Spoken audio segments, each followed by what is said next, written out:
তারেক সাহেব, আমি আপনাকে প্রশ্ন করে বলি, আপনি বাংলাদেশের এন্টায়ার যে কোনো থানার থেকে আমি আপনাকে চ্যালেঞ্জ করে বললাম, আপনি রূপগঞ্জে এত পোস্টার দেখবেন যে পোস্টার বাংলাদেশে কোথাও নাই। খালি পোস্টার কার জানেন? আপনাদের ক্যান্ডিডেট। আপনি দেশে ভালোবাসেন, আপনার লোকজন দেশে বলে ভালোবাসে, বড় বড় কথা বলে গণতন্ত্র এইটা ওইটা। আমাকে বুঝান তো, এই গণতন্ত্র যারা বলে, যারা ভোটের কথা বলে, ওদের চরিত্রটাই তো দেখেন না। আপনি এলাকায় খবর নিয়ে দেখেন না। দেশবাসী আপনি একটা আস্থা রাখতে চায়, আপনাকে আস্থা রাখা কাজ করতে হবে। খালি ওই যে বহিষ্কার করার চিঠি দিলে আর আপনি নোটিশ দিলে, আপনি নোটিশ যখন দেন তার 2 দিন পর আরো বেশি বেড়ে যায়। আর যারা বহিষ্কার করেন ও সর্বোচ্চ সময় লাগে কি, দলের এই জায়গা থেকে বহিষ্কার করা এই জায়গায় জয়েন করতে লাগে 24 ঘন্টা। এগুলার কোনো কাজ হবে না। আপনাকে এমন এমন পানিশমেন্ট নিতে হবে জনগণ যেন দেখতে পারে যে আপনি এই পানিশমেন্ট নিয়েছেন, জনগণ যেন আস্থা পায় যে না, তারেক সাহেবের সাথে আমরা এই দেশে গড়ার জন্য আমরা কাজ করতে পারবো। আপনার লোক আপনাকে কোনোভাবেই মানে না, তারা কোনো সম্মানই করেন। আর আপনাকে বলছে কি জানি বলে, আপনাকে যে ভাষণ টাষণ দিয়া আপনার তারেক সাহেবের নেতৃত্বে হাত শক্তিশালী করতে হবে, এইটা করতে ওইটা করতে। এগুলা কারা করে জানেন? যে আপনাকে ক্ষতি করবার চায়। আপনার ক্ষতি মানে কি? আমার দেশের ক্ষতি। এইসব লোকজনের কথাবার্তা আপনি কোনোদিন শুনেন না। 10,000 টাকার জন্য এক বিএনপি নেতা একটা লোক খুন করছে আর কি, তাই তো?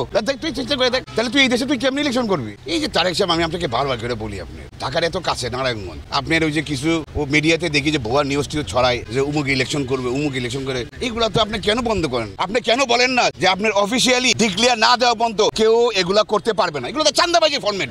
এগুলা কয় যে আমি সামনে এমপি দিয়েছে, চান্দাবাজি ফরম্যাট। আপনি এগুলো প্রশ্ন দেন কেন? হ্যাঁ, দেশ ছাড়া আপনারা পাইছেনটা কি সবাই মিলে? আমি জনগণকে প্রশ্ন করে বলে দিই যে তোমরা যারা শুনতেছো, সামনে যদি কোনো ইলেকশন হয়, ভোট দিতে যদি ভোটের লাগে যদি আসে এই চাটুকররা যারা চান্দাবাজি করছে, টাকা যা দিব সব রেখে দিবি, 1 টাকাও কিন্তু ফেরত দিবি না, বাট ভোট কিন্তু ওদের দিবি না। তোমার একটা ভোট কিন্তু আমার দেশের সারা জীবনে ক্ষতি হয়ে যায়, যারা আমরা সাফার। আর প্রফেসর ডক্টর মোহাম্মদ ইউনূস, আমি আপনাকে বলে দিই, আমাদের রাস্তাঘাটে ফালাই আপনারা কিন্তু যায় না। দায়িত্ব নিছেন, দায়িত্ব শেষ পর্যন্ত আপনাকে করতে হবে। বিকজ কিছু ক্রিমিনাল ছাড়া আমরা আপনাকে অনেক রেসপেক্ট করি।